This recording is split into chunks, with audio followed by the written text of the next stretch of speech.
Mari sama-sama kita merujuk kepada satu firman Allah Subhanahu wa taala. A'udzubillahi minasyaitonirrajim.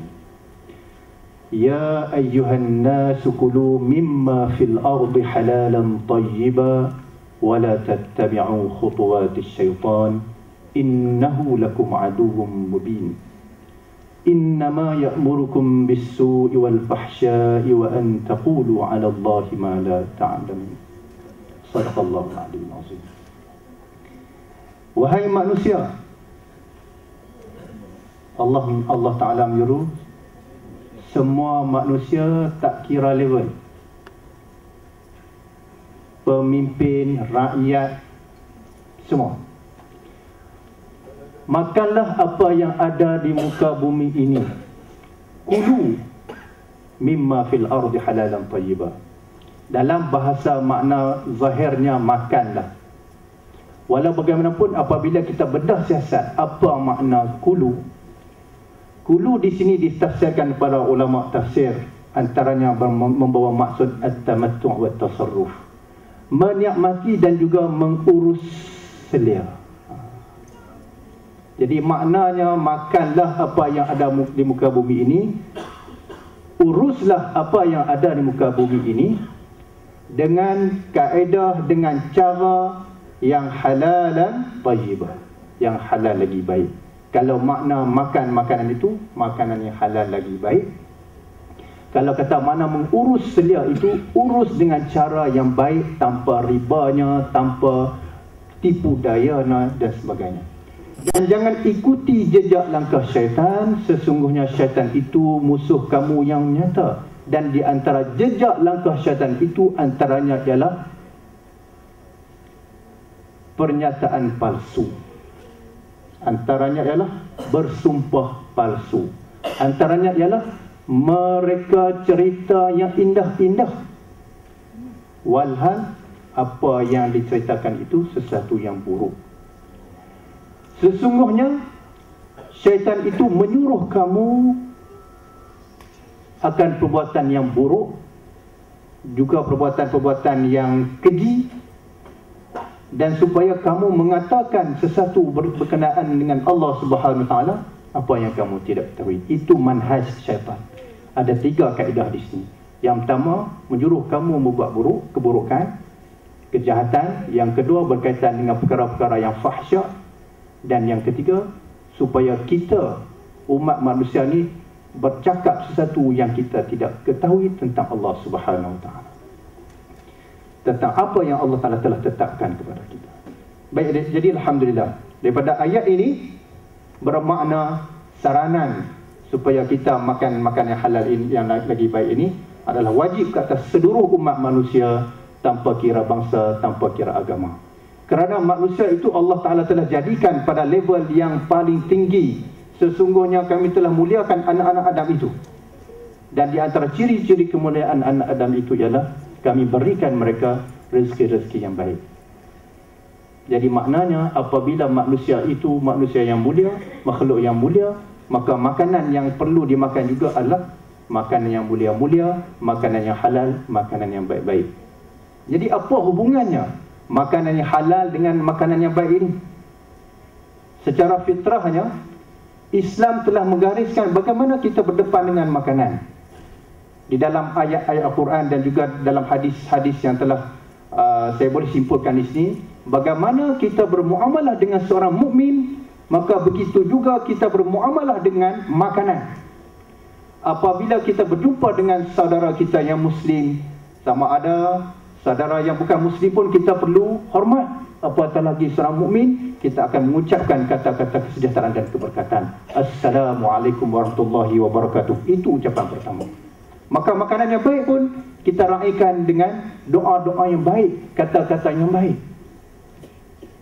Bagi seorang muslim apabila berjumpa dengan sahabat-sahabatnya, tidak boleh menyakiti ataupun mengkritik, mengeji sifat-sifat ataupun apa yang ada pada sahabatnya itu. Begitu juga apabila kita berdepan dengan makanan ini, kita tidak boleh mengeji, kita tidak boleh mencaci dan tidak boleh mengeluarkan kata-kata yang buruk sekalipun kepada makanan yang hidang.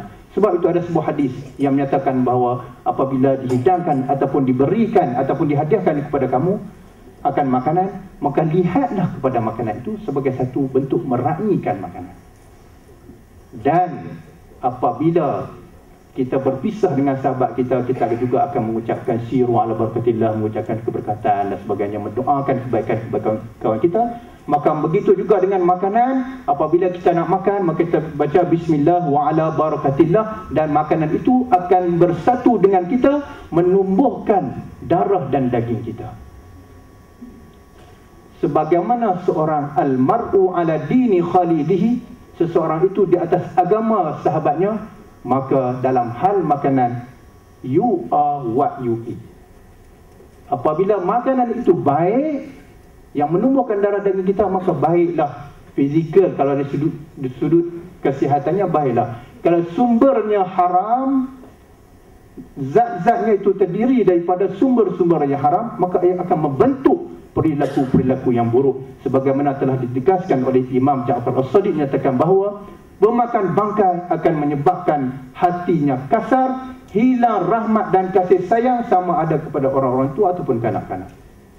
Itu antara contoh makanan yang haram boleh menjejaskan akhlak dan pribadi.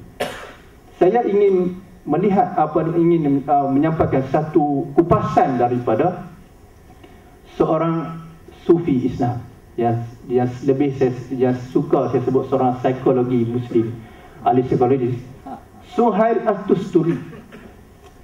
Abdullah Suhail At-Tusturi telah menyatakan bahawa man akalal haram asfat jawarihuhu sya'a aba. Sebarang sesiapa yang makan makanan yang haram, maka akan tubuh badannya ni akan berlaku maksiat atau melakukan perkara-perkara yang mungkar. Sya'a aba, sama ada atas kehendak dirinya ataupun tanpa kehendak dirinya, dia jadi automatik. Dan mereka sesiapa yang makan makanan yang halal, maka tubuh badannya ini akan seiring sejalan mudah untuk melaksanakan ketaatan kepada Allah Subhanahu wa taala. Nampak moderator? Apa hubungannya makanan yang haram dengan akhlak seseorang itu? Tentu ahli sains pun bersetuju. Kalau kita makan pewarna lebih pun dalam makanan, anak-anak yang ada depan kita ni akan meloncat-loncat, tak tidur malam sebab hyperaktif. Terlebih pewarna di dalam makanan itu baru terlebih warna. Apatah lagi jika sumbernya sumber yang haram, sama ada dari sudut zatnya ataupun kaedah perolehannya, maka akan menyebabkan anak itu mudah untuk menderhaka kepada ibu bapa, tak dengar cakap, melanggar peraturan-peraturan dan sebagainya. Saya sebenarnya dengan Datuk Cik Mat ni belajar banyak juga sebenarnya. Cuma tak sempat nak belajar naik kuda je dengan dia. Tapi antara yang saya belajar pada Datuk Cik Mat ini, yang mungkin dia pun tak perasan, saya hormat dia pasal dia seorang yang amat mementingkan makanan. Saya tahu dia biasanya kalau majlis-majlis ni majlis biasa yang tidak disediakan oleh orang Islam yang tidak diketahui halal tak halal ni, dia tak pergi. Betul Datuk? Jadi sebab tu dia jadi orang baik-baik. Kita di Persatuan Pengguna Islam kebelakangan ini menerima berbagai-bagai masalah, aduan yang dibawa oleh para pengadu, para pengguna dalam berbagai bentuk, sehingga kita pun jadi pelik bin ajaib kadang-kadang. Pelik bin ajaib ni kita tak faham macam mana problem ni boleh timbul, di mana mungkin sebelum ini kita jarang dengar, sekarang ni bertambah lebih dan tak menasabah lagi kadang-kadang. Sebagaimana kita nampak dalam surah Abau, kita boleh baca kan, anak boleh pukul mak, anak boleh pukul bapa, anak boleh pukul tok, macam-macam. Jadi kita pun ada apa yang tak kena. Lepas tu, itu satu daripada segi behaviour ni pula. Lepas tu satu lagi, ini kalau kita lihat kebelakangan ini, kalau kita nak harap ke orang ni cukup susah. Saya tak tahu sama ada Ustaz itu berkaitan juga, janji tak pegang, tak ada erti, cakap pun tak ada benda, cakap tu masalah seolah-olah tak ada makna. Okey, saya datang Tapi yang lebih kesian lagi pada orang Islam pun, ini nampak je tuan-tuan dan puan-puan sekalian. Bila kita panggil, kita jemput majlis dia insya-Allah tu, insya-Allah kata dia. Rupanya insya-Allah tak datang. Jadi mungkin kita tahap kesedaran kita kurang. Tapi kenapa tahap kesedaran kita kurang? Bagaimana Ustaz sebut tadi, dia mungkin juga menyebabkan apa yang kita makan ini daripada sumbernya, kadang-kadang daripada pekerjaan kita, tuan-tuan, yang mana kita lihat sumber-sumber pendapatan daripada gaji yang diterima yang tidak sebersih sepatutnya. Mungkin gaji diterima 3,000 tapi dia ponteng kerja. Jadi dah bawa balik mungkin 10%, duit tak betul. Jadi seolah-olah mungkin dia bawa susu, bawa balik ke rumah, campur dengan nila sikit je. Sikit dia campur nila. Bagi anak-anak makan, ataupun dia kadang-kadang tuan, dia ada juga, dia kata aku pergi semayang, kata dia. Dia kerja 8 jam, jadi semayang mungkin 45 minit. Tak apa, dia bersemayang tu bagus. Tapi rasanya dia curi masa majikan tu tak boleh. Saya tak pandai, jadi kena rujuk selalu tuan. Jadi kita berpandangan lah, keadaan kita begini ni oleh kerana kita banyak pencemaran berlaku kepada kita lah. Disebabkan pencemaran inilah masyarakat kita jadi macam kelang kabut lah. Macam kelang kabut, di mana kita nak harap pun susah. Kalau amanah pun macam nak mencari orang yang amanah ni macam mencari jarum di dalam jerami. Maknanya jerami banyak-banyak, mana nak cari jarum satu je.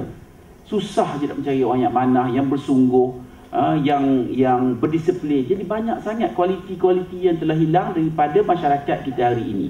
Yang nampaknya benda-benda yang negatif.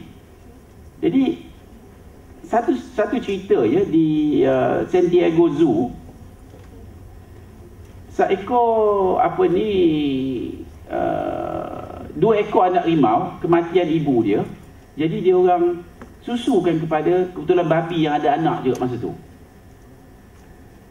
Jadi proses penyusuan tu, bila anak rimau ni membesar, dia besar, rimau ni garang sebenarnya. Orang kata kita pakai misai rimau ni, orang kata lah ya. Letak dalam beg, orang pun jadi takut. Misai baru tu. Ini orang tua, saya tak buat macam tu, Datuk. Tapi maknanya ini orang kata petua lah. Saya tak tahulah betul tak betul lah. Itu kena lah. Jadi rimau yang besar ni, nombor satu dia tak mengaum. Dia tak mengaum lah. Dia mengoik je. Dan dia pun tak garang. Dia macam kimsi je dia bersifat dia lari. Jadi tak tahulah kita ni macam mana. Mungkin hari ini kita, masyarakat kita, kalau kita lihat lemah ataupun tak berani nak menegakkan kebenaran, ataupun takut, ataupun berbagai-bagai atau bagi ya. Mungkin kerana makanan kita yang begitu dikontaminasi. Ya, mungkin itu salah satu sebab yang kita nampak. Mungkin juga anak-anak kita degil, mungkin anak-anak kita lambat nak dengar cakap, mungkin cakap 10 kali pun tak faham. Jadi ini mungkin penyebab makanan yang tidak baik, menyebabkan karakter kita ni menjadi tidak elok kan. Kalau ikut cerita siapa tu tuan moderator yang Imam Ghazali ke yang makan apple tu? Syekh Abdul Qadir Jalani. Oh, Syekh Abdul Qadir Jalani ya. Yang termakan apple di tepi sungai, yang akhir mencari siapa tuan apple. Maknanya seorang ini nak mencari yang halal, sudah tentu wajib. Sesuatu yang kita perlu cari. Jadi maknanya proses tu, macam mana orang meneliti mengenai makanan dan berbanding dengan kita hari ini, pantang nampak.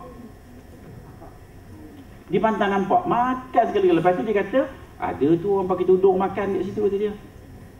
Ataupun kata ada yang pakai kepiah makan, dia ambil mudah. Jadi kita kadang-kadang kita lihat hari ini, umat Islam ni dia amat mudah. Dia halal 24 jam, dia terjun. Dia kalau tengok aja makanan orang Islam tulis je, dia terjun. Dia tak kisah. Jadi kadang-kadang si halal jakim pun dia tak cari pun. Dia tak payah cari pun. Jadi kita rasanya masyarakat kita ini, kalau mengikut apa yang pengalaman kita lah, keruntuhan akhlak kita dalam masyarakat kita hari ini ni, pada kita lah di Persatuan Pengguna Islam ni, memanglah di antara penyebab kepada yang disebabkan oleh makanan-makanan yang begitu tercemar hari ini lah. Yang lain insya-Allah kita sambung. Jika kita tidak mempentingkan apa yang halal, dia akan menyebabkan keruntuhan akhlak sehingga membuang bayi seperti membuang sampah. Bila orang buang bayi seperti buang sampah, dia berbuat demikian kerana dia bersifat alpah kepada hukum. Dia tidak melihat hukum itu satu perkara yang dia mesti hormat. Baik. Tidak melihat hukum, sifat memandang rendah hukum. Saya nak baca satu cerita akhbar Metro 9 Oktober.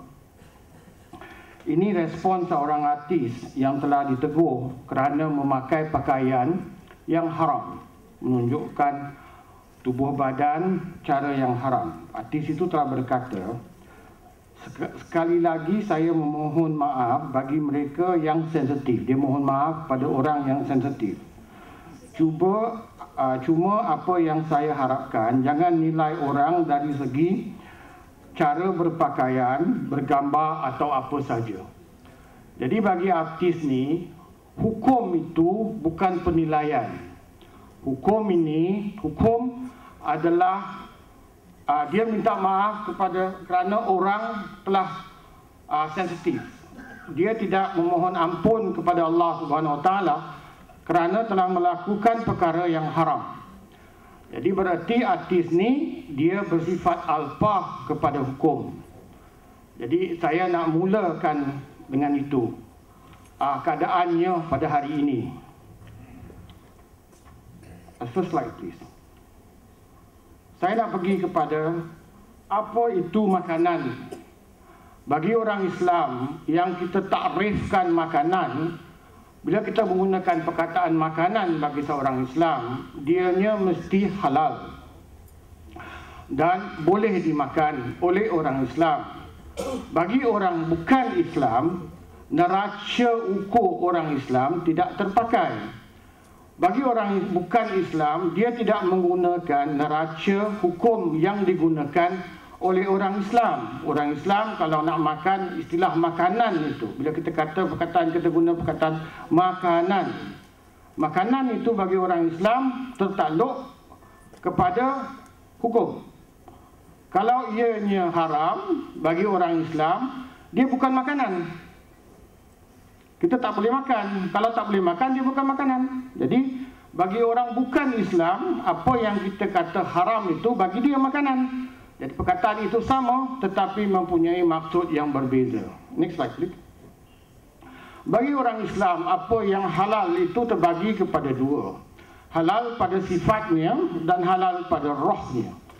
Halal pada sifatnya bermaksud halal di mana barang itu tidak mengandungi perkara-perkara yang sifatnya haram seperti khinzir, seperti ayam yang tidak sembelih dan seterusnya.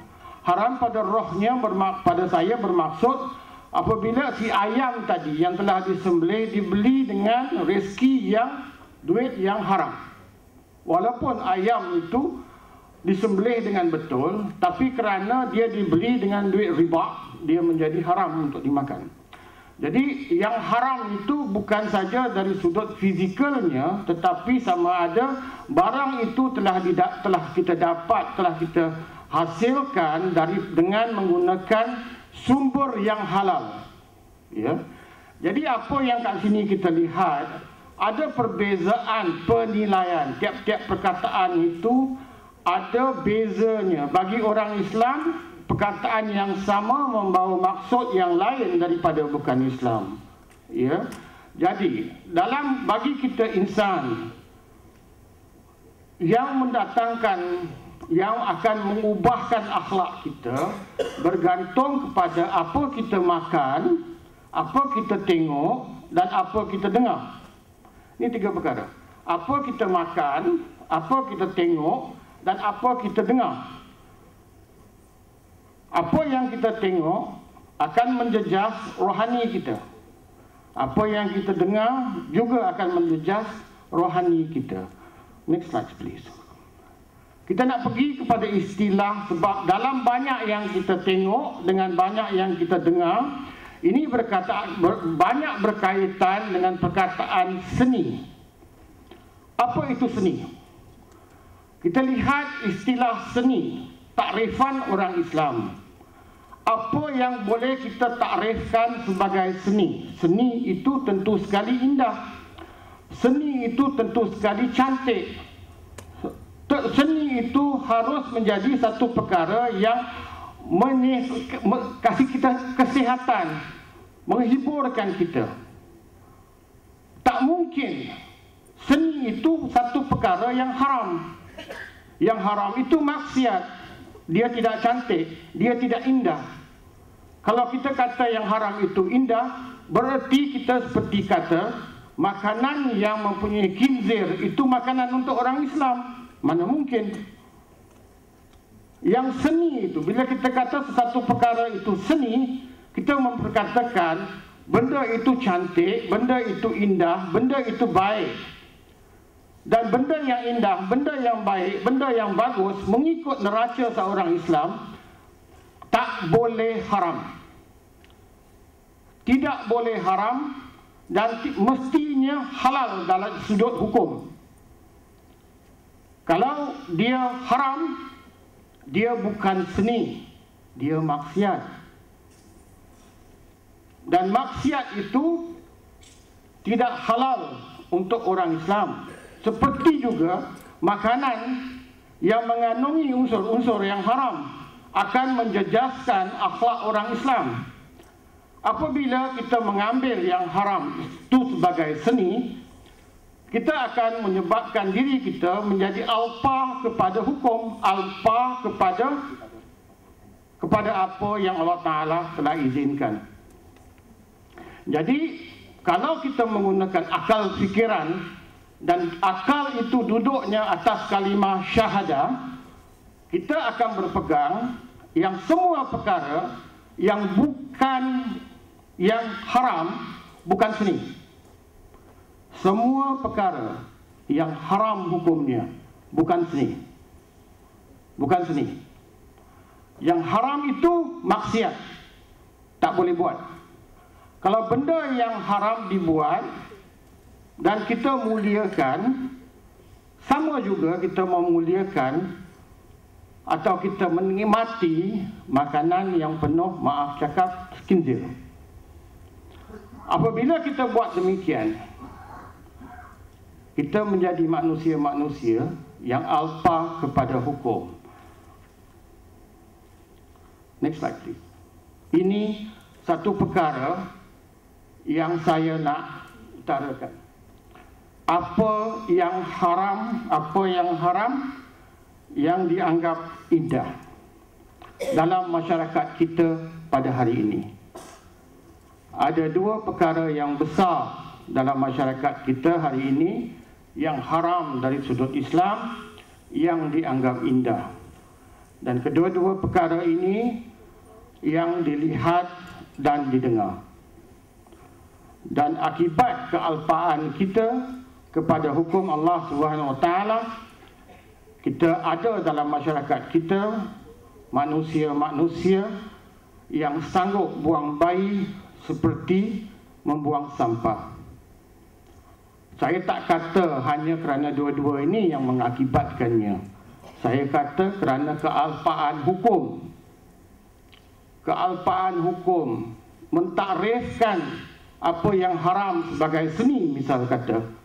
Kealpaan kepada hukum yang menyebabkan kita terus berada dalam keadaan suka kepada maksiat, suka kepada benda yang haram. Jadi apa yang saya akan cakap dan utarakan kat sini, banyak orang tidak akan setuju. Tapi saya tidak akan kata, melainkan dengan berlandaskan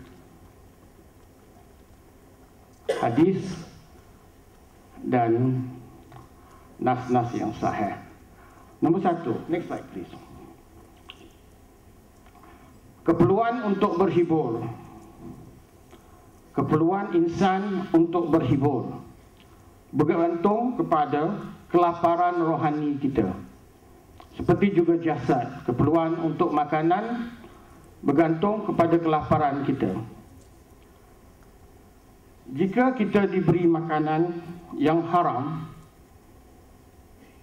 roh kita akan sakit sehingga parah. Kalau kita berhibur dengan benda-benda yang haram, kalau kita suka kepada benda-benda yang haram, bukan saja hati kita akan jadi keras, tetapi hati kita akan jadi lebih parah dan terus parah dan terus parah. Buktinya, daripada Mozart kepada Michael Jackson tidak dapat menghiburkan diri mereka dengan seni mereka. Dari Mozart sampai ke Janis Joplin, saya seorang pengkaji hidup artis-artis antarabangsa, daripada Beethoven sampai ke Janis Joplin, kepada Whitney Houston. Mereka tak dapat menghibur diri mereka dengan seni mereka. Mereka terpaksa, Pak Syekh pun hebat juga dalam artis ni. Mereka terpaksa minum arak, makan dadah dan buat benda-benda yang salah hanya untuk mencari menghibur diri. Penghabisan, mereka merosakkan diri mereka sendiri. Itu fakta. Tidak ada satu great artist, B.B. King, Janis Joplin, Mick Jagger, Jimi Hendrix. Saya tahu semua. Saya tewas kita dia buat kan. Saya seorang breaker passion. Baik. Jadi saya akan merujuk, saya kata tadi dua perkara. Satu yang kita lihat, satu yang kita dengar. Sekarang saya nak pergi kepada apa yang kita dengar. Saya landaskan apa yang saya kata di sini daripada sumbernya adalah fatwa yang dikeluarkan oleh pejabat Mufti Brunei Darussalam. Dia mengenai muzik. Muzik berasal daripada bahasa Yunani. Musiki makna dewa atau Tuhan Yunani kuno yang bernama Mus. Ikut kepercayaan mereka, adalah Tuhan mereka yang mengetahui bidang seni dan ilmu. Muzik sinonim dengan alat-alat kerana alat-alat inilah yang timbul alunan bunyi dan irama sama ada dalam bentuk yang dipukul, dipalu seperti gendang, rebana dan lain-lain, atau ditiup seperti suling, serunai, trompet, atau dipetik seperti gambus, gitar, biola, piano dan seterusnya. Hukum muzik bergantung kepada jenis-jenis alat atau penggunaannya, kerana ada yang diharamkan oleh syarak dan ada tidak. Hukum muzik tertakluk kepada beberapa perkara. Ini saya petik terus daripada fatwa ini. Dia bukan kata-kata saya, dia adalah satu fatwa rasmi yang dikeluarkan oleh Kerajaan Brunei Darussalam. Hukum muzik tertakluk kepada beberapa perkara. Menggunakan alat-alat yang dilarang oleh syarak, maka muzik itu adalah haram. Menggunakan alat-alat muzik yang dilarang oleh syarak, maka muzik itu adalah haram. Menggunakan alat-alat yang diharuskan oleh syarak, maka hukumnya harus seperti memukul girbah sewaktu perkahwinan. Bermain alat-alat muzik yang harus tetapi bercampur dengan perkara-perkara yang haram seperti nyanyian cinta asmara, nyanyian duet lelaki dan perempuan yang banyak berlaku dan sebagainya.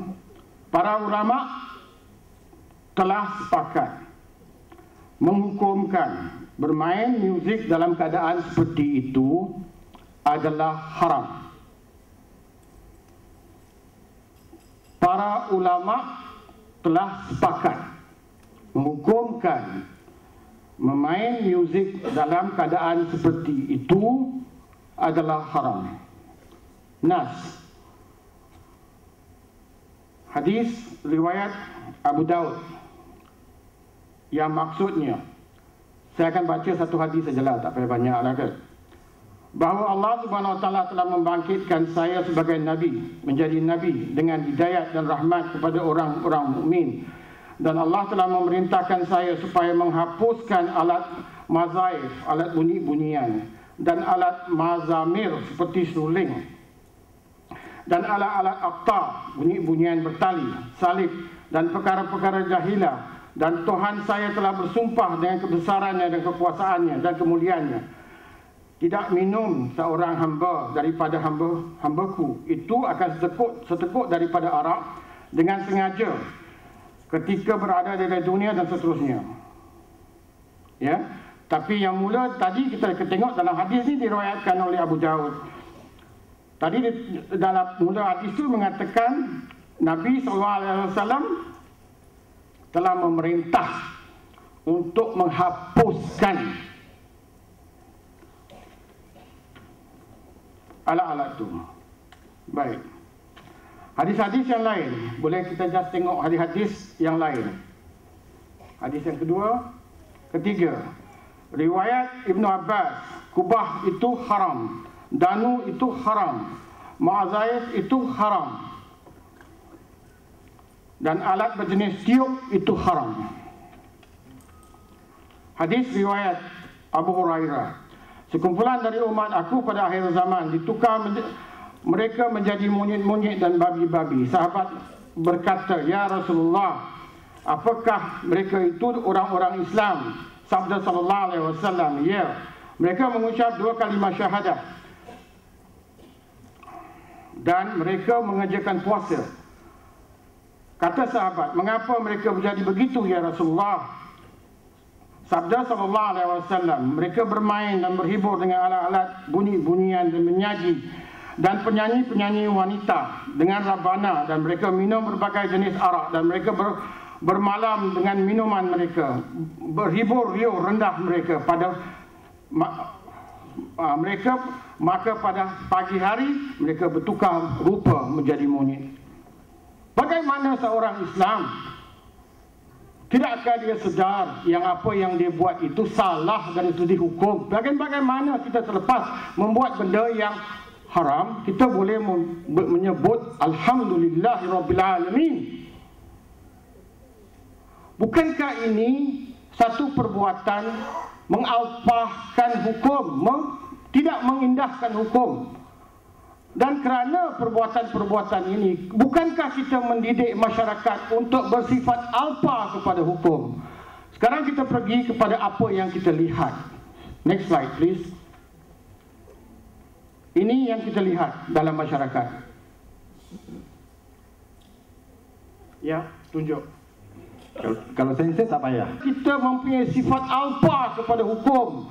Kita membiarkan perbuatan-perbuatan yang haram, perbuatan-perbuatan yang jelas maksiat berluasa dalam masyarakat kita. Dan bila ini sentiasa berlaku, terus berlaku, tidakkah kita takut akan bala Allah Subhanahu Wa Taala? Tidakkah cukup yang Allah Taala telah tunjukkan kita, sampai si anak boleh buang si ibu, sampai si ibu boleh campak bayi yang dia kandung, sampai anak perempuan sanggup menunjukkan segala-galanya kepada orang yang bukan mahrim, sampai ada orang mendedahkan diri dan merasa bangga dengan kelakuan itu. Ini kita, apa nasib cucu-cucu kita? Apa akan jadi bila orang Melayu hilang malu? Mereka akan layu kepada nafsu. Terima kasih. Kita lihat pada hari ini masyarakat kita terdedah kepada perkara-perkara yang keji. Kalau kita bercakap mengenai PhD yang selalu digambarkan dengan budaya Melayu, itu perasaan hasad dengki yang membuatkan kita bersifat pecah belah di antara satu sama lain sehingga melemahkan ummah. Ramai di kalangan kita berdengki-dengkian dengan percaya perkara-perkara khurafat dengan berbomoh sana berbomoh sini. Di antara yang kita tuju ada di kalangan saudara kita sendiri. Dan adakah perkara-perkara khurafat ini berlaku natijah daripada pemakanan yang halal ataupun haram yang kita makan, yang membuahkan satu pemikiran yang amat-amat kritis ataupun perasaan hasad dengki ataupun akhlak yang tidak baik tadi, yang menjurus kita kepada sifat-sifat munafik, sifat zindik ataupun sifat-sifat syirik dan sebagainya. Maka dengan itu saya minta Pak Engku Azwil untuk mengulas dalam isu ini. Rahim, terima kasih.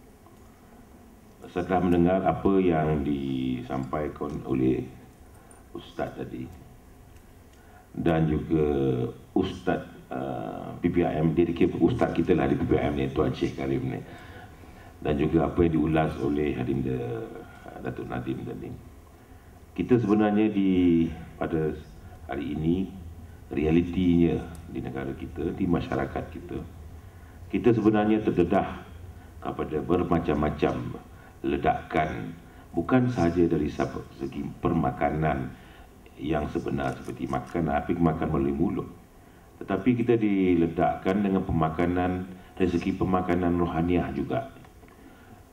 Pemandangan mata kita, telinga kita, semua kita pada hari ini realitinya diledakkan dengan perkara-perkara yang amat tidak betul kalau disampaikan mengikut lunas-lunas hukum.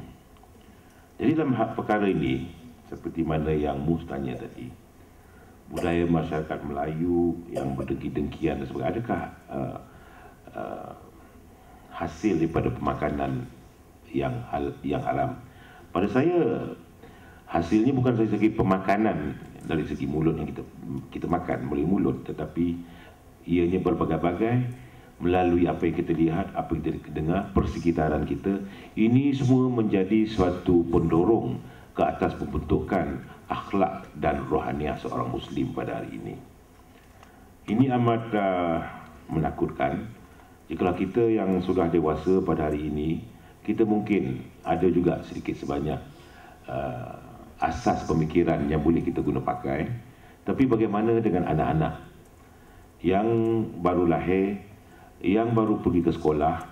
Mereka pun belum bersedia lagi untuk dipaparkan dengan perkara-perkara begini, sama ada dari segi pemakanan mulut ataupun seperti saya cakap tadi, apa yang dilihat, apa yang didengar melalui media, melalui interaksi manusia di sekeliling mereka, melalui apa yang dilihat di dalam majalah dan sebagainya.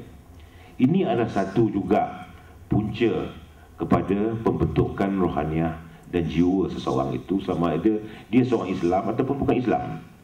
Pada saya di sini, saya fikirkan pemakanan ini bukan sahaja akan ada efeknya kepada orang Islam, tetapi orang bukan Islam pun kalau dia makan benda yang kotor pun ada efek juga pada dia. Jadi dan saya juga diberitahu daripada segi kehalalan yang kita orang Islam amalkan, banyak orang bukan Islam pada hari ini suka mengambil makanan yang disediakan oleh orang Islam yang ada dipanggil halal thayyiban. Dia cakap itu bersih dari segi aspek.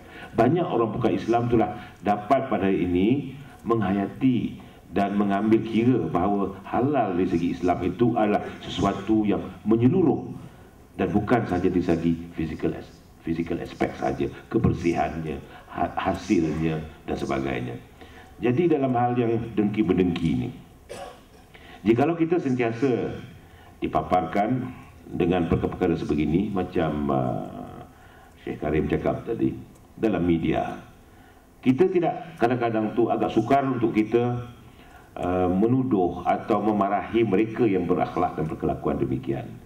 Kerana ini adalah satu pembentukan dalam diri mereka setelah didedahkan kepada perkara persekitaran yang membentuk minda dan jiwa orang itu. Jadi dalam hal ini saya rasa bukan sahaja kita, tetapi semua yang ada dalam negara yang tercinta ini perlu memainkan peranannya dengan sebaik-baik mungkin. Sama ada kita satu persatuan pengguna, ahli pengguna, kita sebagai seorang bapa, seorang ibu, seorang pegawai berkuasa, mana juga kita mempunyai tanggungjawab dan amanah untuk sama-sama membentuk perkara-perkara ini agar kita boleh menghasilkan satu zuriat di belakang kita nanti yang boleh mengambil alih untuk terus menyerlahkan dan menyinarkan perjuangan-perjuangan orang yang terdahulu daripada kita. Jadi kalau kita tidak ambil, kita ambil ringan, kita ambil berat, perkara ini akan terus berleluasa. Kita bermula dengan diri kita bermula di rumah kita bermula dengan anak kita, kalau boleh kita bermula dengan jiran kita, di karya kita. You cannot change the world, you change whatever you can do within yourselves, and you change those around you first. Saya rasa itu perlu. Pada hari ini banyak masyarakat kita terlalu ternanti-nanti. Biar orang buat dulu, orang tu buat. Kita sendiri tidak buat. We expect others to do the change first before we change. Ini permasalahannya. Kita selalu memandang keluar, kita tidak mahu memandang ke dalam diri kita. The answer to all our problems kebanyakannya adalah di dalam diri kita sendiri, bukan di luar sana. Kalau tiap-tiap individu Islam itu, orang Muslim itu, boleh membentuk dirinya sebagai seorang Muslim yang terhebat, semua orang Muslim, orang Islam akan hebat. Tapi kalau kita nanti untuk orang lain untuk mengambil langkah pertama atau mengharapkan pihak berkuasa untuk menjalankan tugas, menuding jari, orang tu tak buat kerja, orang ni tak buat kerja, bila manalah kita akan membuat kerja itu dengan tersendiri. Jadi this has got to be addressed. Kita perlu bertanya pada diri sendiri, adakah kita telah benar-benar menjalankan tanggungjawab dan amanah kita sebagai seorang Islam? Sama ada kita seorang guru, kita seorang aktivis, kita seorang penguatkuasa, atau apa jua pun, adakah kita telah menjalankan tanggungjawab tersebut dan membuat pilihan yang betul, yang terhasil daripada apa yang telah diterakan oleh hukum-hukum syariah dan sunnah Rasul. Kita perlu tanya, dan semua kita tahu jawapannya sebenarnya. But not many of us is willing to take that first step, to change ourselves first, untuk mengubah diri kita sendiri dulu. Terlalu kita mandang keluar, terlalu kita mandang ke Eropah, ke Palestin, di mana-mana. Apa yang berlaku di sana akan berlaku di sini. Jadi kalau kita semua di sini tidak mengorak langkah untuk mengubah diri kita sendiri dulu, dan terubahlah family kita, terubahlah kita punya karya, terubahlah negara kita. Each and every one of us has got to take that first step. Jangan kita fikirkan hasil daripada ini semua nanti akan dapat kita rasa. Mungkin tidak, not in our lifetime, tapi mungkin di dalam anak cucu kita nanti. Apa yang kita buat pada hari ini, hasilnya akan dapat dikecapi, InsyaAllah. Wallahu a'lam. Hubungan daripada pemakanan ini dengan perbuatan-perbuatan laknatullah tadi. Baiklah tuan-tuan dan puan-puan yang saya hormati, pada hari ini kita bukan di Astro Osis, jadi dapat santai sedikit. Di Astro Osis tidak dapat santai. Saya bercakap laju, keras dan tegas.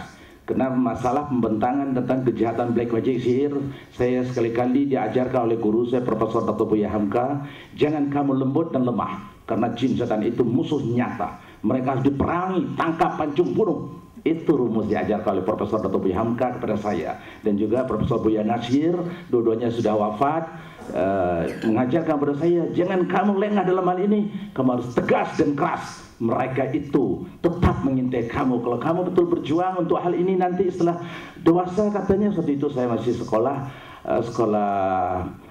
di sana dipanggil apa, SMP ya, sekolah menengah pertama di sana.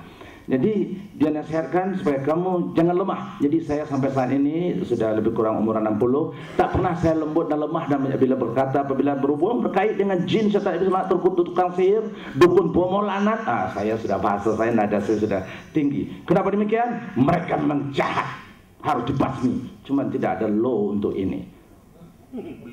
Belum ada law ya. Insya Allah akan muncul law untuk ini. Biar mereka itu dapat dikikis. Saya rasa tak cukup penjara kalau dikikis, banyak. Dan mungkin dari kalangan rendah sampai kalangan besar. Maaf kata, yang mana mau ditangkap, yang mana yang akan disikat, yang mana mau disingkirkan ya. Sama ada mereka pelaku, mereka pembayar, mereka pembawa, mereka tukang rekomendasi, subhat semuanya. Mereka yang tukang jual peralatan, semuanya sepakat. Yang mana mau dipenjarakan? Oh, besar, luas yang akan dikaji, Tuan Nadim. Perlu Pertemuan Islam terlibat itu untuk mengkaji dengan pakar-pakar hukum dalam hal ini. Saya pernah ditanya oleh pakar hukum, saya rasa susah untuk dirumuskan hal ini. Ya, bagi saya berbuatnya berserah kepada Allah Subhanahu wa taala yang menguasai kerajaan langit dan bumi untuk bukakan mata hati masyarakat. Baiklah tuan-tuan dan puan, saya akan beritahu apa itu sihir terlebih dahulu. Kejahatan sihir adalah tipu helah penipuan daripada jin dan binatang terkutuk yang bersekutu dengan manusia. Sihir ucapan lafazan yang ditulis atau dituangkan atau jampi-jampi serapah yang dibacakan boleh memudaratkan hati dan pikiran jasad manusia. Ada sama ada ini yang dibawa oleh jin setan binatang terkutuk atau oleh yang dibuat terbang oleh binatang-binatang, tapi kesimpulannya tetap jin setan iblis yang terkutuk terlibat di dalam ini. Saya berkata jin setan iblis yang terkutuk yaitu yang laknat, yang ingkar, dan mereka yang menantang ketentuan Al-Quran dan Sunnah. Jin ada di antara jin itu yang baik, jin Islam. Mereka tidak pernah bersekutu, bukan seperti yang dikatakan oleh mereka yang bodoh. Maaf saya berkata agak keras. Yang berkata bodoh ini begini, dia kata ini jin Islam yang masuk dalam badan orang. Tidak ada satu pun jin Islam yang akan masuk dalam tubuh manusia. Ini saya tegaskan di sini. Tidak ada orang berkata itu jin Islam boleh baca ayat kursi ada dalam tubuh manusia, haram hukumnya. Sedangkan kita masuk ke rumah seseorang saja tidak muhrim, kita haram hukumnya masuk, apalagi masuk dalam tubuh manusia. Ini saya jelaskan di TV, selalu saya katakan, dan di radio pertama pun selalu, di IKIM pun saya katakan. Ya, dan banyak orang yang alergik bila saya katakan begini. Demi Allah saya tidak pernah mundur. Kalau seandainya Allah yang menyuruh mundur, saya mundur. Allah katakan saya wafat, itulah tamat perjuangan jihad saya. Insya Allah, tuan-tuan dan perempuan. Jadi kenapa manusia tadi terlibat untuk bersatu bersekutu dengan mereka? Ini adalah akibat kotornya hati mereka, kotornya otak mereka, kotornya jiwa mereka, kotornya darah mereka, adalah akibat daripada juga pemakanan-pemakanan yang tidak halal. Pemakanan tidak halal yang dimakan oleh keturunan bapaknya, makanan haram dibagikan kepada anaknya haram. Di sana sudah bertapa ada lubang-lubang titik-titik, karena guru saya, saudara-saudara guru saya, yaitu kalau di Indonesia dipanggil Kiai sejuta umat, yaitu ya sudah wafat juga. Dia pernah datang juga ke sini dulu. Yang mana apabila sudah ada titik hitam, noda hitam di dalam hati kita, jin sudah melihat, setan-setan laknat itu sudah melihat, itu berarti tidak ada tempat untuk mereka masuk ke dalam tubuh kita. Ini akibat juga dari pemakanan-pemakanan yang haram. Bila darah kita sudah kotor mengalir, dia masuk dari ujung jarimu. Ini ada hadis kata guru saya kata tidak seorang ustaz, kata guru saya ada hadis menjelaskan laknat itu masuk dari ujung jarimu. Dan seketika boleh keluar debu-debumu, begitu lajunya kalah itu bakteri-bakteri kuman-kuman yang handal itu. Karena dia adalah raja kuman setan iblis ini. Dia masuk, dia boleh bertapa dan duduk di dalam darah kamu. Karena darah kamu tadi mengandungi makanan yang halal. Coba kalau kita mempunyai makan-makan yang bersih, yang halal, bukan yang haram, mereka panas untuk masuk dalam tubuh kita. Apalagi pada makanan-makanan tadi kita baca dengan bismillah, kita berlindung, ya Allah seandainya makanan aku ini tidak halal, ya Allah lindungi, ya Allah jauhkan daripada kehancuran mata hatiku, ya Allah. Berdoa kita, berlindung kita, ajaran kepada anak-anak kita masih dalam kandungan, ajaran anak-anak kita dalam kandungan. Ibu-ibu, tuan-tuan, bapak-bapak ya, kalau mau menantu nanti ajarkan pada anaknya. Bukan mendidik anak itu sudah dewasa saja, tidak. Didik dari pemakanan anak kita, baru cucu kita itu bersih. Didik waktu dalam kandungan dengan zikirullah, sehingga dia kenal dengan nama Allah. Insya Allah terselamat, dia tidak akan mau makan yang haram-haram nantinya. Dari sekarang kita berpikir ulang untuk membersihkan keturunan generasi seterusnya ini. Bukan setakat pemakan waktu sekarang saja, tidak. Ya.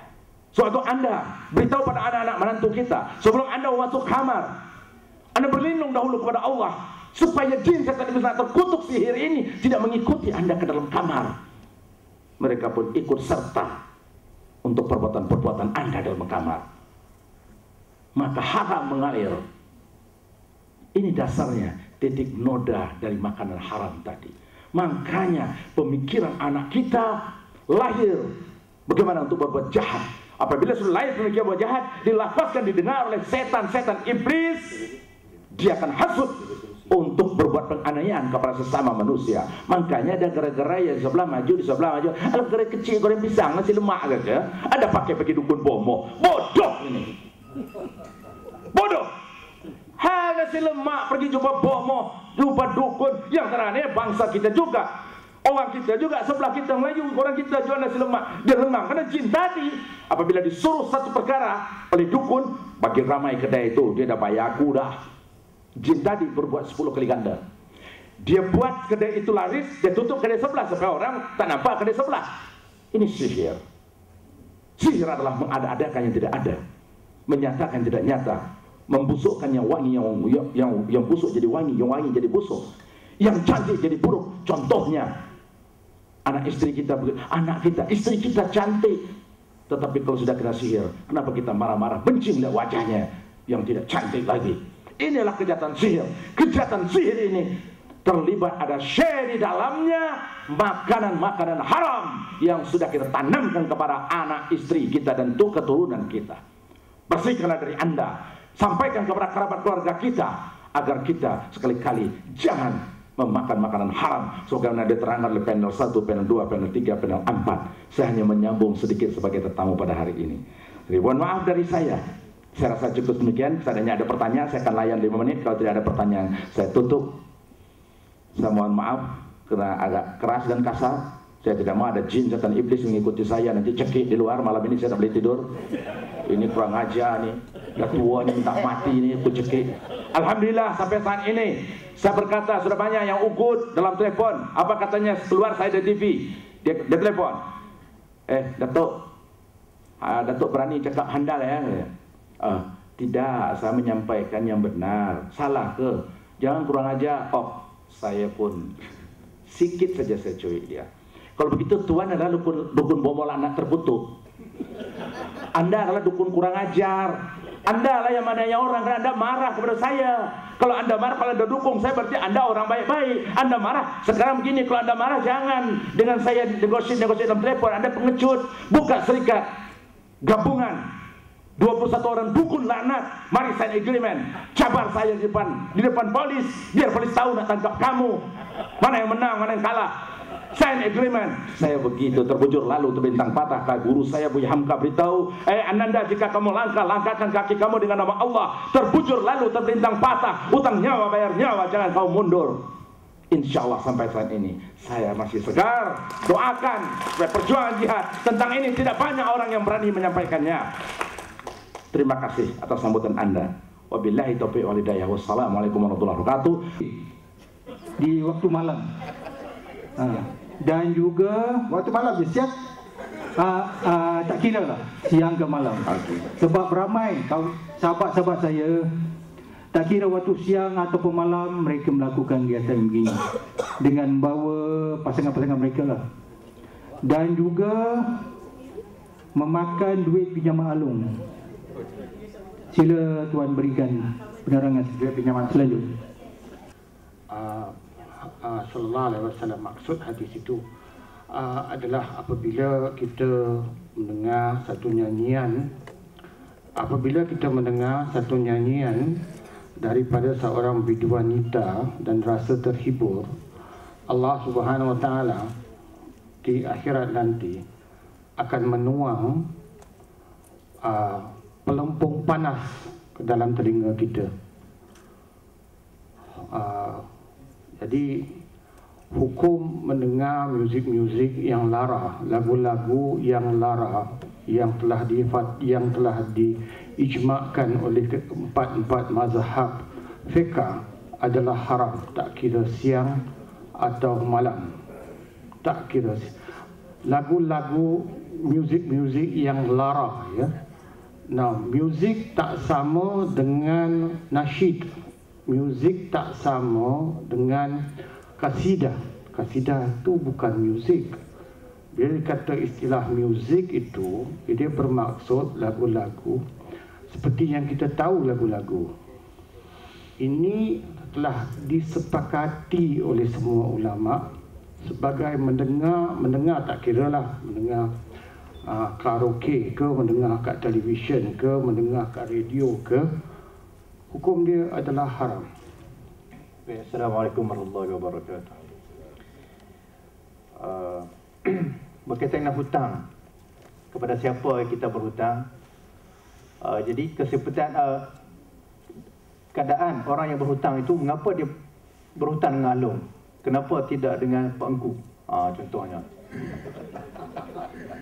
Mungkin di sana hanya dia yang memahami mengapa dia terpaksa berhutang dengan Along untuk menjalankan hanya untuk menjalankan perniagaan kuih kari pap contohnya.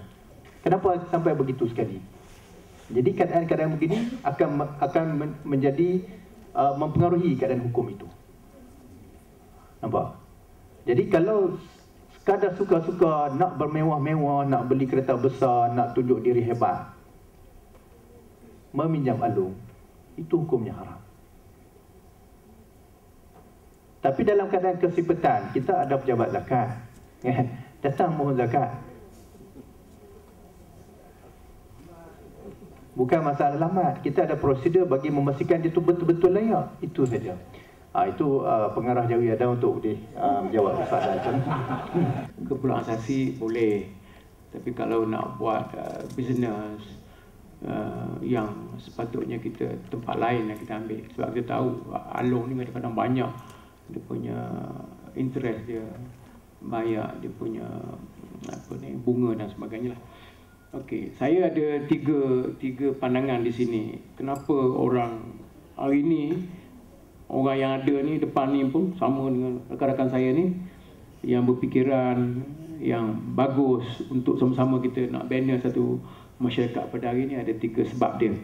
Kenapa kita hari ni menjadi bangsa yang huru-hara? Ada tiga sebab. Tulis kenapa kita jadi bangsa huru-hara hari ni. Saya memang bercakap begitu sebab saya ni jenis dilahirkan untuk menjadi huru-hara.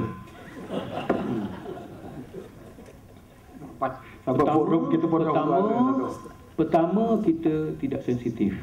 Seperti ayah saya. Ayah saya tahun 86 sehingga dia meninggal tahun 2006, tahun 2007, sejak tahun 86 menternak ayam. Menternak ayam ni, lepas tu dia sembelih ayam. Saya nak beritahu saudara kena ikut style ayah saya. Dia supply ayam, dia ternak sendiri 1000 ekor dia sembelih satu hari. Dia kontrol 5 orang kaki tangan dia. Sekali shortage ayam, bulan puasa, saya kata saya balik. Tahun 2006, 2005 saya balik. Sebelum ayah saya meninggal tahun 2007. Saya kata, ya kenapa ni sampai 200 ekor ayam ni. Dia 1000 ayam boleh sembelih ayah saya sebab dia ada farm dia tu ada 1000 ekor sehari boleh sembelih. Maknanya 30,000 ekor sebulan. Biasalah. Jadi hari itu sekali dia buang ayam yang disupply oleh satu syarikat di negeri di bahagian selatan sana, yang dia hantar yang ayam dah sembelih dah. Dia kata ayah tidak sampai hati nak jual ayam-ayam yang disembelih ni kepada orang-orang yang nak beli ayam di restoran. Dia buang 600 ekor siap-siap malam dia beli tu, 300 dia buang di sungai, buang di dalam kali dan sebagainya, dia buang. Tak nak. Jadi kita ni tidak sensitif dari segi makan misalnya. Orang bagi makan, kita makan sajalah. Kita kata, JAKIM kata nak makan, misalkan kerajaan memang tidak syaratkan semua kedai kena wajib ada label halal. Itu kerajaan kata. Kalau kita nak ikut pun okey lah tu. Tetapi sekarang ni yang tak ada tanda halal pun kita redah juga, kita makan juga. Ini masalah. Kita tidak sensitif kepada permakanan kita. Kita sapu aja. Sebut orang Melayu memang kerja dia sapu saja. Sapu saja. Tak ada satu sensitivity. Saya nak makan ayam sangat bau ni, beli 2-3 ekor sembelih sendiri. Datuk Nazim Johan sebut saya. Memang betul. Saya suruh isteri saya, anak-anak saya bersihkan ayam itu. Sebab saya tidak yakin kepada pasaran yang ada di Di semua sekarang ni yang ada 1.5 juta ayam yang beredar di wilayah persekutuan. Saya sembelih sendiri. Saudara tak boleh ikut macam saya. Saudara tak boleh ikut macam ayah saya. Korbankan 300 ekor ayam satu hari. Buat beberapa bulan dan beberapa hari. Ya? Ayah saya merasakan dia tidak sesuai untuk dijual lah. Saya baru tahu dia dah meninggal dah.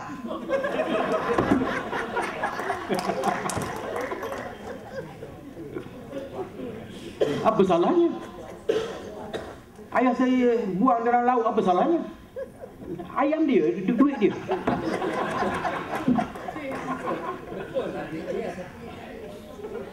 Dia kata ayah rasa tidak yakin lah nampak pada tekak dia nya, oratnya dengan merehnya, dengan apanya. Saya kata ayah pandai ya. Ya memanglah ayah dah 25 tahun tukang sembelih ayam dan 25 tahun menternak ayam. Saya, adik-adik saya lah 10 orang semua kerja menternak ayam sampai sekarang. Di kampung Mane, Kuala Terengganu. Sekarang ni 2,000 hingga 3,000 ekor ayam satu hari. Adik saya supply di restoran. Ada 10 orang kerja dan sebagainya lah. Begitu juga dari segi makan kita tidak sensitif. Tak sensitif. Apa ada saja kita kebas, apa saja kita makan, kita bedal saja, tak sensitif. Macam saya. Saya tidak makan sembarangan. Sama dengan Datuk Nazim sebab dia selalu pergi ofis saya. Tengku pun pergi ofis saya, tengok saya. Lepas tu kita tidak sensitif dalam politik.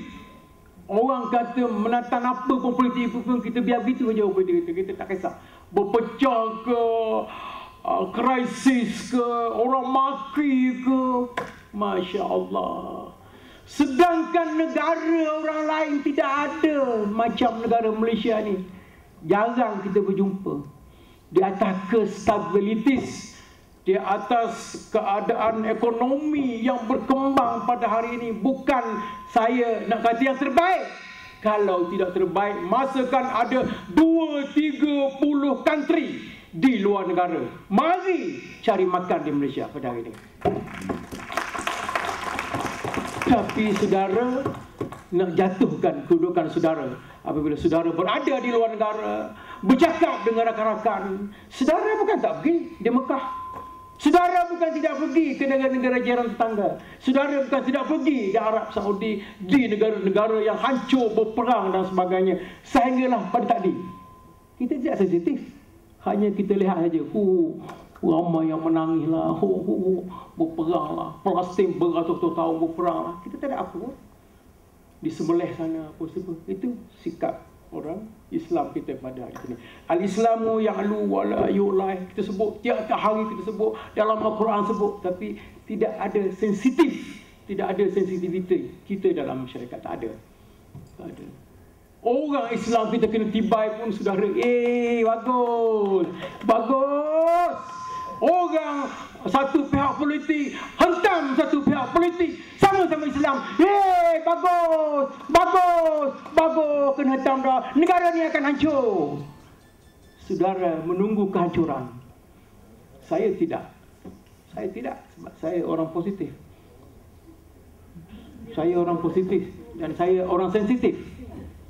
Even ayam yang saya nak makan pun saya sembelih sendiri. Anak saya yang buang bulu. Saya tak makan. Kecuali saya kenal orang itu.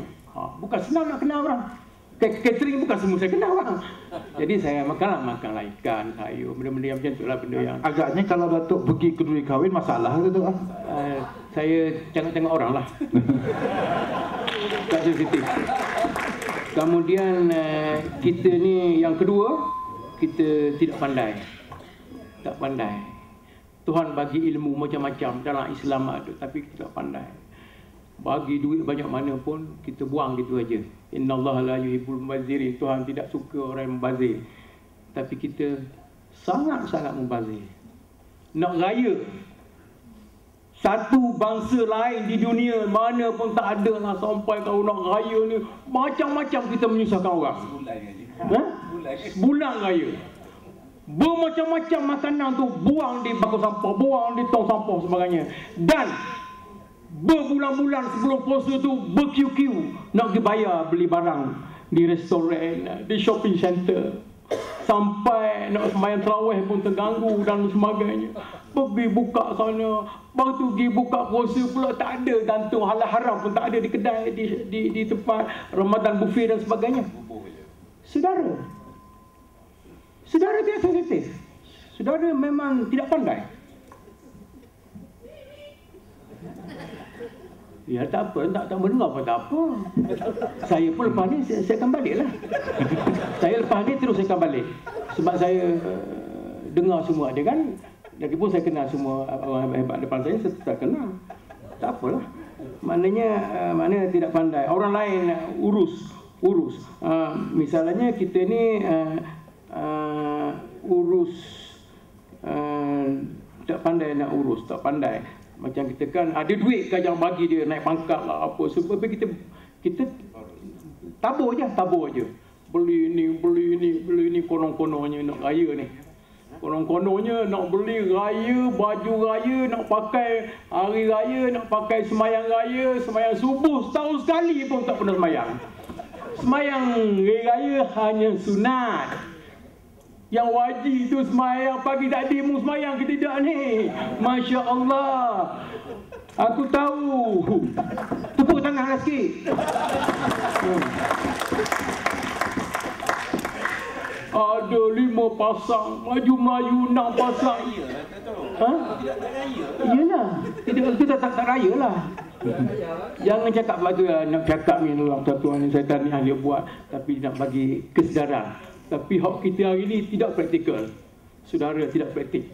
2 minit gitu. Mana ramai lagi yang tidak praktik. 2 minit gitu. Kita nak orang yang betul-betul yang praktik kan, yang bagus. Kemudian kita tak hendak. Sebenarnya kita tidak mahu sebenarnya. Tak mahu. Jadi kita tidak sensitif, tidak pandai nak urus duit kita. Kita bagi orang sajalah. Yang ketiga kita tak nak urus. Tak ada dan tidak mahu. Ada anak kita pun kita bagi orang jaga. Makan kita pun orang tukang masak. Rumah kita pun orang jaga. Apa yang kita buat? Apa Islam ini buat? Lepas tu kegagalan ni kita sebut ini tak bagus. Apa yang kita buat di rumah? Semua orang lain yang urus. Pakai kita, makan, minum kita semua orang urus. Rumah kita, tempat tidur kita, rahsia kita tu bermacam-macam rahsia situ. Rahsia kita tidur dengan bini kita. Semua orang tahu belaka. Sebab kita suruh orang lain yang urus tempat tidur kita. Saya ini kucing bilik. Pergi rumah saya sekali. Boleh tak Nazim nak Paduka pergi? Tengku boleh pergi rumah saya sekali. Pergi. Tengok kucing saya kecil belah saya. Lepas tu saudara tengok ya, di Kuala Lumpur ke di Terengganu ke kampung saya. Dia dapat rumah besar. Orang nak mari melawat rumah. Bilik tidur dia dulu sekali dia bawa orang. Dia nak nak action. Ini bilik tidur ni ada tempat shower ni, air panas lah, tempat dia tidur lah, sauna. Bini dia tidur sini, melentang sana, melentang sini. Malam ini. Lepas tu bilik tempat duduk ini. Ni dia sombong ni. Sebab dia buat rumah besar 8 juta. Di Terengganu. Orang zaman dulu, zaman bapa ayah saya dulu, dia malu. Anak nak pergi bilik bapa ayah saya pun dia tak bagi, dia malu. Sekarang awak bangga. Kalau kita ada rumah besar mari melawat tempat tidur saya. Awak bangga. Di situnya ada air maninya, ada air kencingnya. ada bilik tidurnya, ada macam-macam cadar yang harganya, apa semuanya. Ya, betul tak? Yang betul sekali tu. Ya. Cadar baru. Yalah. Dia dulu ayah saya, mak saya nak masuk bilik dia tu, dia marah. Kalau saya tersilap masuk, 2 hari dia tidak, dia semacam masa muka dengan saya. Saya tersilap cari barang kan, cari barang-barang macam baju ke apa ke, dia marah. Sebab dia sangat sensitif benda-benda seperti ini. Tapi sekarang ini semua kita lodeh. Semua kita lodeh. Politik kita lodeh, masyarakat Islam pun kita lodeh, makan pun kita lodeh, semua kita lodeh, tak ada apa-apa. Orang Islam hari ini. Ini balik ni kena praktik. Jangan sampai sini kerana Datuk Nazim ni dia orang sensitif, dia orang proaktif, dia orang positif, dia bercakap, tak kena ikut. Kena ikut. Jangan kita sebarangan begitu saja. Kita ada duit, kerajaan ada government servant, ada banyak government servant. Saya orang suka government servant. Jangan sebarang-barangnya kita tak ada simpanan, tak ada saving, mubazir, kita ada duit, kita nak kita shopping, kita apa, habis. Mana lagi orang Melayu ada duit misalnya? Mana lagi sekarang ni? Hancur semua. Lepas tu duduk minta dengan alung dan sebagainya. Minta tak zakat dan tipu dokumen. Tipu dokumen. Kemudian ada habis dah. Habis dah. Kemudian masuk pun orang, makan kita pun orang, tempat tidur pun kita orang, tempat rumah kita pun orang, semua orang belaka. Kita apa ada yang apa ada tak kita. Yang adanya yang bergantung ini, yang adanya. Tak ada apa. Orang Islam hari ini tak ada apa. Tak ada persiapan apa orang Islam hari ini. Cakap aja. Sensitif untuk tanam sensitif. Maknanya sebut ayah saya kalau dia nak tipu orang, apa salahnya dia potong ayam tu dia pak lapang. Maknanya dia tidak hilang 300 ekor satu hari. Satu ekor RM10. 300 ekor berapa ringgit 3,000 sehari. 3,000 sehari. Tapi tak apalah, dia dapat 2,000 sehari kali dengan 30 hari 60,000 sebulan. Tak apalah. Memang orang negara yang besar income dia. Itu baru pelihara ayam. Maknanya kalau dia supply macam-macam kan, maknanya besar sebenarnya, bisnes kita besar. Tapi income kita banyak, tapi kita banyak keluar, banyak apa. Mana kita tak ada sensitif, banyak tak kisah. Apa siapa orang nak jajah negara kita pun kita tak kisah. Kita tak apa-apa. Tak apa-apa. Negara orang yang susah macam tu, tengok negara, ya Allah, Malaysia bagus. Orang Arab kalau kita pergi Mekah, oh, Arab. Malaysia, oh Malaysia bagus. Malaysia ni bagus. Ni negeri, oh tak bagus. Malaysia bagus. Orang kata kita bagus. Kita tidak iktiraf kita ni bagus. Ada seorang macam ni? Bodoh. Ni bukan yang mari, ni semua cerdik tu. Yang tak mari ni bodoh. Mari ni bagus. Kerana dapat dengar nasihat saya. Dan saya jarang cakap begini. Sebab saya sibuk nak dicari. Ramai lagi orang-orang Baitul Mal tu yang kadang-kadang tak layak pun kata layak. Jadi untunglah saudara mari hari ni. Jadi itu sajalah. Jadi yang dengar macam tu, saudara tengok video macam-macam tu, apa kita heran? Apa kita heran? Saya tak ada heran. Sebab memang kita tempah tu dah. Orang Islam memang duduk dalam keadaan begitu. Itu yang kita carinya. Kalau kita tidak berkrisis, maka kita tidak sedap hidup. Kalau kita tidak bermasalah, kita tidak sedap hidup dalam masyarakat kita. Memang tabiat kita macam tu. Kalau kita boleh krisis lah, kita boleh lah, kita boleh bergaduh, kita boleh, kalau Terengganu panggil, kita boleh bergomor, seronok. Kita champion, kita jadi juara, kita hebat, kita bercakap pandai di kedai kopi misalnya. Haram ucapan dia, cakapan dia tu. Satu perkara pun kita tak boleh ambil sebagai pengajaran, sebagai orang lain nak ikut kita dianggap sebagai memberi nasihat. Ucapan dia tu ke yang bernas ke apa ke, tak ada. Ini apa guna? Kita hanya bercakap apa yang kita ada. Itulah saja saya ni macam bukan soalan. Ini bukan soalan ni. Macam sedikit pandangan lah. Sepatutnya saya tidak layak cakap ni sebab saya bukan ahli panel. Tetapi oleh kerana saya nak macam nak bagi sumbangan sikit. Sebab kalau layak pergilah. Besok pergilah kalau layak hari Senin. Ambil borang. Tengok layak tidak. Ya, saya ingatkan semua orang yang tidak layak sini rupanya ramai yang layak. Pergilah. Pergi. Tapi jangan awak ada kereta Mercedes, awak ada kereta dulu, awak pergi capak mu awak di Betul Mak.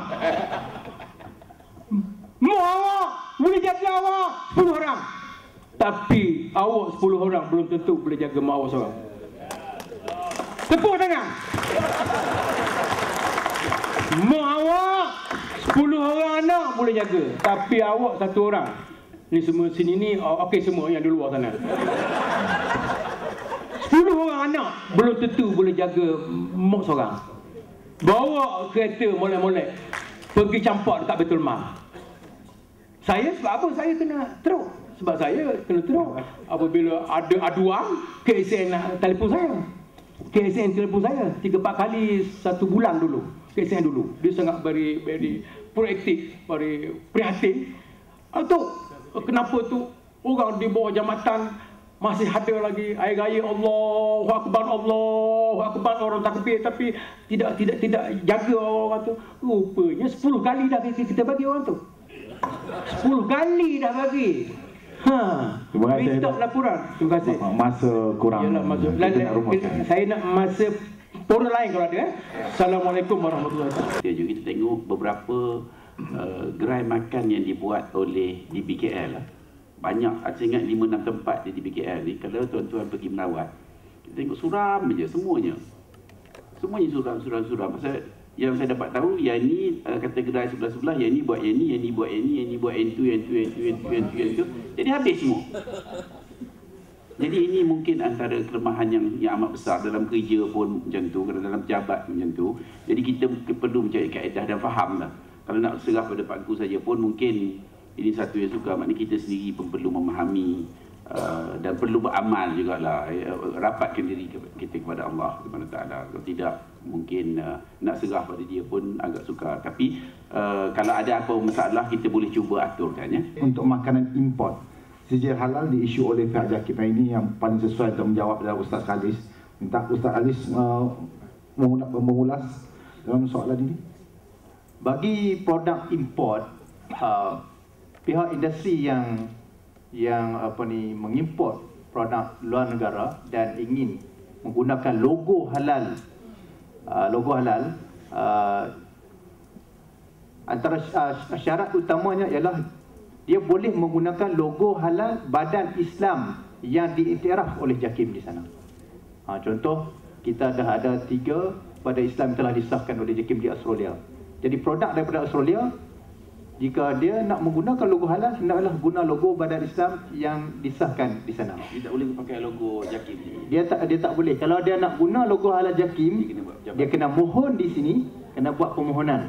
Wakilnya hendaklah memohon di sini dan JAKIM akan menghantar 2 pegawai kita, 2 pegawai syariah dan seorang pegawai syariah dan seorang pegawai sains untuk audit di sana. Kalau dia nak pakai logo halal Malaysia. Begitu contohnya. Apa itu harta halal, statusnya yang telah dimaju dicadangkan ke peringkat parlimen pada peringkat ini sama ada dibentangkan ataupun tidak. Begitu juga berkaitan dengan Akta Perihal Dagangan 2012 berkaitan dengan review yang telah dibuat dan diluluskan di parlimen. Saya minta wakil daripada JAKIM Ustaz Khalis untuk mengulas perkara ini. Dulu kita dah ada Akta Perihal Dagangan 1972 di bawah Perintah Perihal Dagangan 1975. Namun bagi Akta Perihal Dagangan 2011 banyak pembaharuan yang telah kita dapat. Di antaranya ialah perintah penandaan halal, yang mana hanya Jabatan Kemajuan Islam Malaysia dan Jabatan Agama Islam Negeri atau Majlis Agama Islam Negeri yang berwibawa mengesahkan ataupun mengeluarkan sijil halal. Dan hanya logo ini, logo yang dikeluarkan Jabatan JAKIM dan JAIN yang boleh digunakan. Mana-mana logo halal swasta ataupun kalimah-kalimah ditanggung halal dan sebagainya tidak dibenarkan sama sekali. Dan penalti bagi mereka yang melakukan kesalahan ini ialah RM150,000. Maksudnya jika tulis halal sendiri ataupun buat badan halal badan Islam sendiri, maka akan dikenakan RM150,000. Dan yang kedua, kesalahan bagi memperdayakan ataupun mengelirukan pengguna. Di antaranya, contohnya, dengan menggunakan kalimah-kalimah ataupun gambar-gambar item-item yang menunjukkan yang ada kaitan dengan Islam, contohnya. Contoh restoran yang bukan Islam, pihak peniaga yang bukan Muslim, mempamerkan gambar Kaabah contoh. Apa tujuan? Adakah dia nak pergi Mekah? Mempamerkan ayat-ayat suci Al-Quran, ayat-ayat kursi dan sebagainya, penuh restoran. Jadi beban bukti adalah tertanggung kepada pihak restoran tadi, dan sekiranya didapati bahawa makanan yang diservis di situ adalah tidak halal, maka hukuman minimum bagi peniaga yang bukan badan berkanun RM1 juta, dan bagi badan berkanun RM5 juta. Ini Akta Perdagangan 2011 yang baru. Saya kira itu saja. Ada restoran tak ada apa-apa pun, tapi kita masuk. Siapa yang salah? Ada restoran hanya tulis bismillah tanpa official daripada JAKIM. Siapa masalah? Kita kena sensitif, ikut macam saya. Tak ada problem. Walaupun saudara lapar ke, kalau tidak cukup ke kedai-kedai yang ada di Kuala Lumpur ni, tengok di negara-negara orang lain, tengok di negara Arab, tak ada satu kedai pun yang dikawal oleh kerajaan. Tak ada tu kedai pun yang tulis halal. Cuma keluarga di sini gantung gitu di negara Arab tu. Tak ada. Banyak yang import daripada Brazil dan sebagainya di negara-negara Islam. Cuba tengok. Tapi Malaysia kontrol. Sebab Malaysia negara bagus, ada sistem. JAKIM ada sistem. Saya punya office, saya punya ada sistem. Dia tidak mahu kita makan ayat Quran yang gantung-gantung gitu, ataupun yang memang tak ada perkataan halal pun di situ. Tapi kita kenapa ada duit konon-kononnya lapar sangat dan tak sabar-sabar nak makan. Ini masalah kita. Jangan kita salahkan orang lain. Kalau yang qualified, kita ada 5,000, 10,000. Tapi kalau nak minta buat bisnes awal ni, nak minta 100,000, yang ni 300,000, yang ni 50,000, kita tak ada duit. Sebab semua orang nak duit banyak. Saya tahu semua orang nak. Maknanya boleh dibantu lah. Memang kita bantu pun. Tapi kalau nak bayar hutang alung 100,000, nak bayar 100,000, ini bukan kerja kita, bukan kerja orang Islam. Kerja orang Islam adalah identify dia punya asnah-asnah yang betul-betul qualified untuk kita bagi. Kita takut kalau kita bagi benda yang tak betul, kita yang menanggung beban dengan Allah Subhanahu Wa Taala di atas collection yang kita ada ini, kerana kita bagi kepada orang yang tidak sepatutnya kita bagi. Itu saja. Kita keseluruhan masa, maka pihak saya akan mewakilkan satu panelis saja untuk merumuskan keseluruhan daripada intipati perbincangan kita pada hari ini, iaitu atas tajuk adakah kaitan antara makanan halal mencari keberkatan dan keruntuhan akhlak dalam masyarakat kita hari ini. Maka sebelum saya tutup majlis ini, saya dengan ini mempersilakan Ketua Aktivis Persatuan Pengguna Islam Malaysia, Datuk Paduka Nazim Johan, untuk merumuskan dan merungkai persoalan berkaitan dengan tajuk ini mewakili keseluruhan panel-panel yang lain. Silakan Datuk. Dan mengikut apa yang kita war-warkan selama hari ini pun, dan memandangkan apa keadaan yang bagaimana Datuk Cik Mat sebut dan panelis menyebut sebelum ini berkaitan dengan keruntuhan akhlak kita. Bila kita kaji-kaji,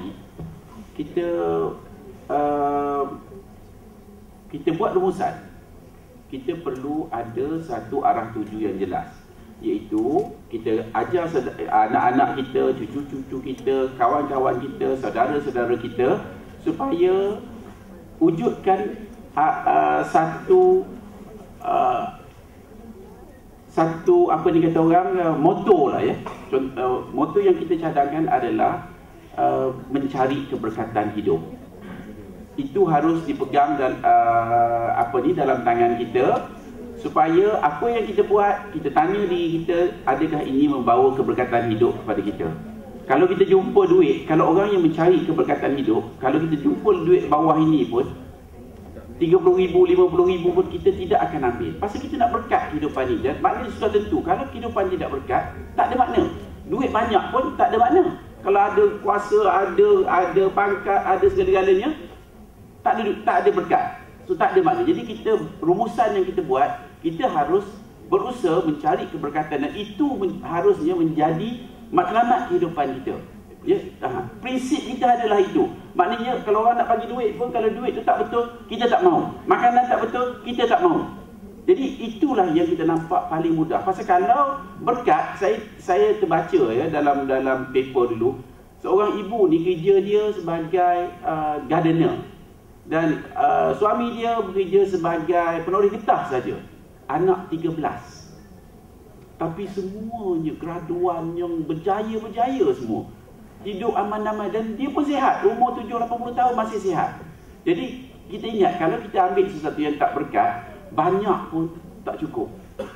Banyak pun tak cukup. Percayalah, kalau berkat ni sikit pun cukup dah memadai.